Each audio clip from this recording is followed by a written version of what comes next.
Finally, inflation, what we've been talking about all year, is starting to show up in government data and in record numbers.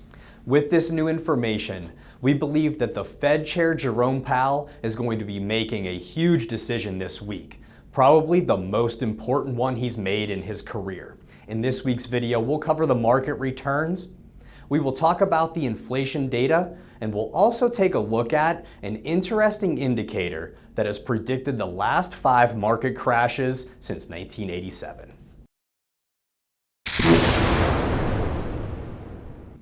Last week, we continued to see the rotation out of the S&P 500 and the Dow into the NASDAQ and the Russell. And the NASDAQ was up 1.8% last week, and the Russell was up over 2%. And for year to date, the Russell is now up over 18%, and it's leading the way.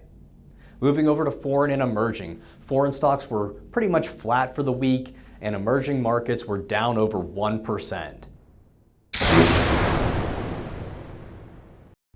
Inflation data came out last week, and CPI came in at 5%. Now, that is the highest that we've seen since 2008. And if you take out food and energy and just look at core inflation numbers, we're looking at up 3.8% year over year, the highest we've seen since 1992. Now, with this new inflation data, the Fed meeting this week is going to be vital because the Fed has played a big role in what has gone on with the stock market since the coronavirus sell-off. We believe if the Fed even indicates that there's going to be monetary tightening or interest rates rising prior to what they were expecting, this could have a negative impact on the market. So the Fed is going to be walking a tightrope at this next meeting. Let's see if they can do it. Now I wanted to briefly touch on an indicator that we're watching very closely, and that is the price of lumber compared to the price of gold. This leading indicator has predicted not only all of the market crashes since 1987, but almost all of the market corrections as well.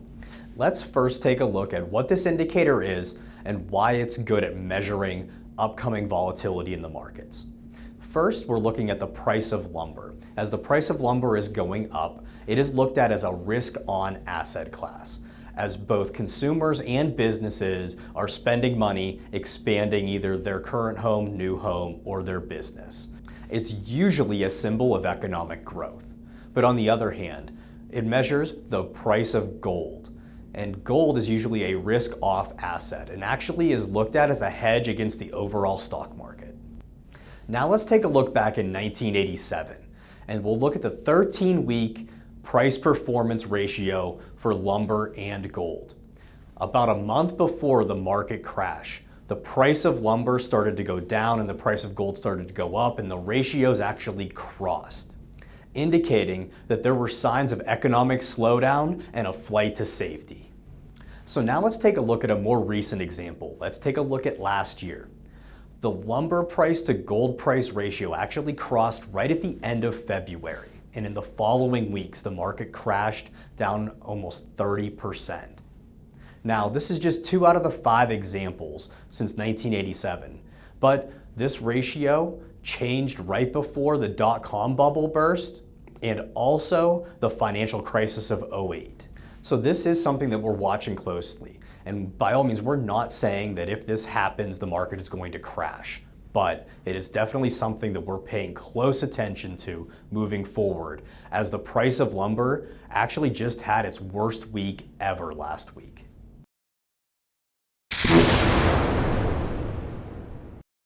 So the spotlight this week is going to be on the Fed meeting Wednesday. Oh, and don't forget about the price of gold and the price of lumber.